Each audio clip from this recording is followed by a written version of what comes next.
risk investably. To get you there, we'll first explain what investable risk management is, why stable risk matters, and why consistent leverage is also required. So what is managing risk? Well, managing risk actually means controlling the unknown. The unknown in trading is the market. You don't know the trend, you don't know the market's volatility or what correlation patterns will prevail in the future.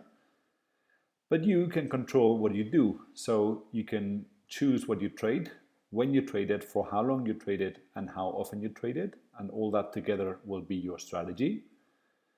And in addition to those choices, you can choose the position leverage with which you deploy every trade, which together with your strategy will determine the global risk that you need to manage.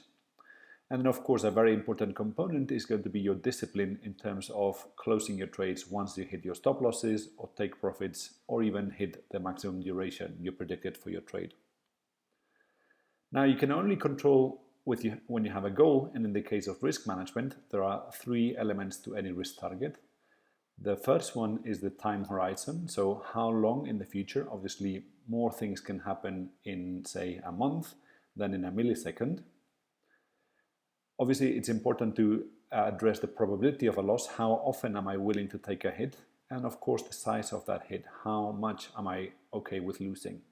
So a risk target would look something like, I will not lose more than 10% of my equity more often than 1 month every 20. This could be your risk appetite. Obviously, it could be 20 or 30 or 40% for you, but with those three elements, you have defined a risk target that you can work with in terms of risk management. And that's probably what you're doing already in terms of your do-it-yourself risk management framework without managing investor capital. So you have more or less your own risk appetite. You more or less know your strategy, so you take your trades in with a leverage that makes you feel comfortable. If you see that every once in a while you have drawdowns that you don't expect, then you adjust things accordingly. But since you know everything about you, exceptions are okay. So there's that trade where, well, there was a news release, but I wasn't paying attention, and then so I got hit. Or maybe there was that month where I really tried setting the strategy on higher risk, and I knew that was coming, so that was okay. But that really is the shift that you need to make in terms of investable risk management. So for you to understand the concept, just think of investing in a total stranger to you. So think of someone that you don't know at all, and you're thinking of backing his strategy with your money. And in that situation, you must be absolutely sure that the trader you're going to back is a good risk manager, and for you to be absolutely sure, it's not enough for him to seem to be okay, but for you to be 100% convinced that he's above all suspicion of bad risk management. So that is the difference between risk management and investable risk management. It's about convincing a total stranger that you're worth his money. And to get you there, we've built this framework at Darwinix, which is built on the following elements.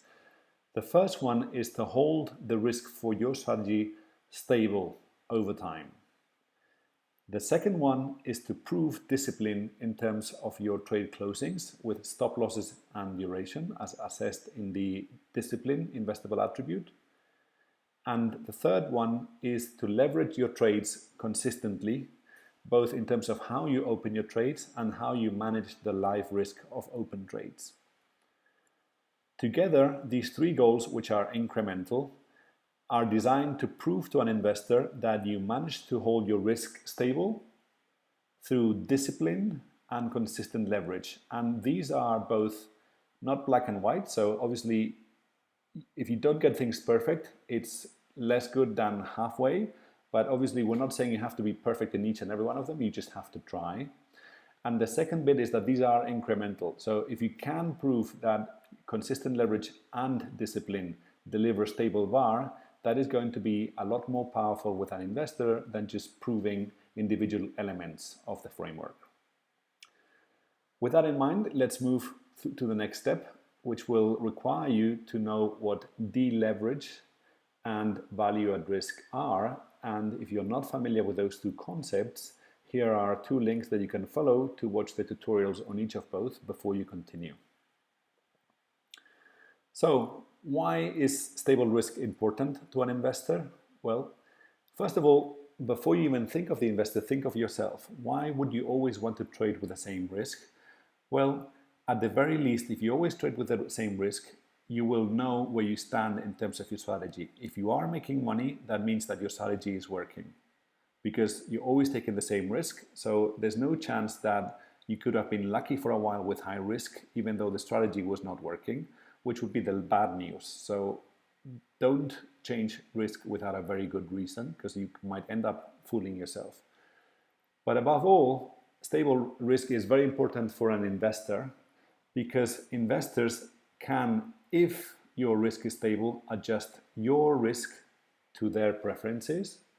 And also, which is the most important thing for an investor, if you trade with stable risk, an investor in you will know exactly how much he could lose. So you will not be able to guarantee him a return on capital, but you will be able to guarantee him a return of capital, which is a very, very important question, the smarter the investor.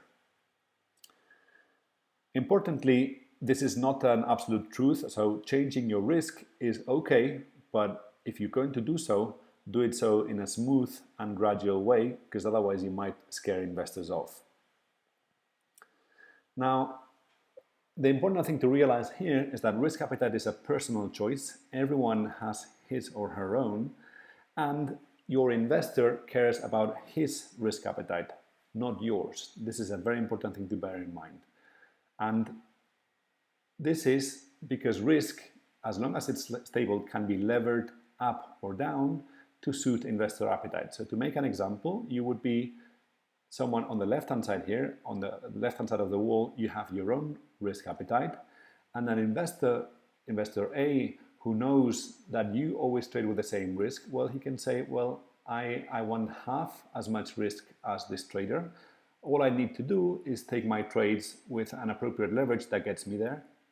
And similarly, investors B, C, and D, each with their own risk preferences, can still track your strategy to their risk appetite.